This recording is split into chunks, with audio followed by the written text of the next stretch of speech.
All right, today we're going to dive into one of the most famous and frankly most misunderstood battles in American history, the Battle of Little Bighorn.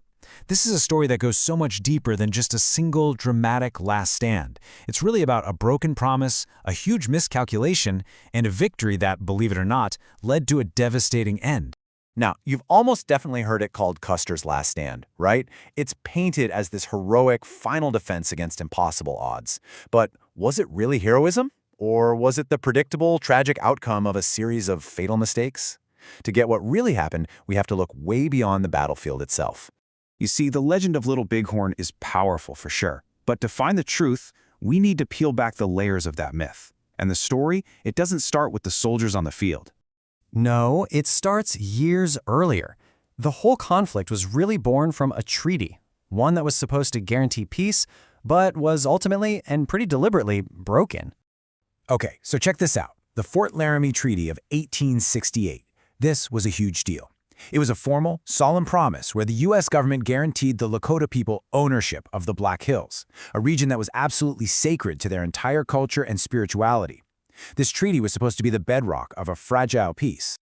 But that peace, it completely shattered in just 8 years. What happened? Well, in 1874, gold was discovered in the Black Hills. And that promise from 1868? It was basically thrown out the window as thousands of miners just illegally flooded the area. Now, instead of enforcing its own treaty, the U.S. government did the exact opposite. By 1876, it was demanding the Lakota leave the very land it had promised them forever. So, with the treaty completely in tatters, the conflict was set to become a massive clash of wills, really embodied by the leaders on both sides. On one side, you have the 7th U.S. Cavalry, led by the famously ambitious Lieutenant Colonel George Custer. He was convinced this would be a quick, easy victory. And on the other side, a powerful alliance of Lakota and Cheyenne warriors, guided by the spiritual visions of Sitting Bull and the absolutely brilliant military tactics of Crazy Horse. For them, this wasn't about glory. This was about survival. Custer's ambition and his, let's say, overconfidence, led him to make a series of just critical errors on the battlefield. Custer's whole strategy was built on 3 huge mistakes. First, he completely underestimated who he was up against. He thought he was facing a small band, not a massive encampment of thousands of warriors. Second, he divided his own troops.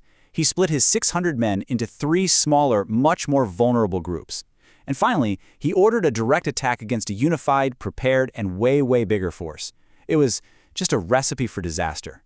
And the result of these miscalculations was swift and it was absolute. 268.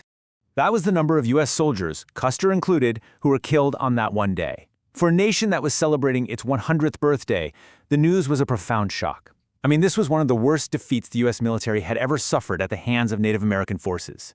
Now, for the Lakota and Cheyenne, this was a stunning, incredible victory. But, and this is the tragic irony of the whole story, this triumph would ultimately seal their fate. You have to look at it from their perspective. This was a massive success. They defended their land, their families, their whole way of life against an invading army. It was this incredibly powerful act of resistance, and it was their greatest victory of the Plains Wars. And this brings us to the most important question of this entire story. If they won so decisively, how on earth did this historic victory lead directly to their downfall? Well, the answer lies in how the U.S. responded. Fueled by public outrage and a real thirst for revenge, the government unleashed its full military might. Campaigns against all the Plains tribes ramped up. The Lakota were hunted down, their food sources were destroyed, and they were forced onto reservations. And the Black Hills? They were seized completely, a final, brutal violation of the treaty. Within just a few years, the victory at Little Bighorn had led to the total collapse of Native independence on the Great Plains. So the battle's legacy is just tragic and clear.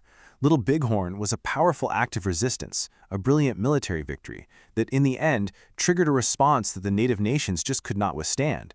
The victory was real, but the price they paid was their freedom. And that leaves us with a really difficult question to chew on.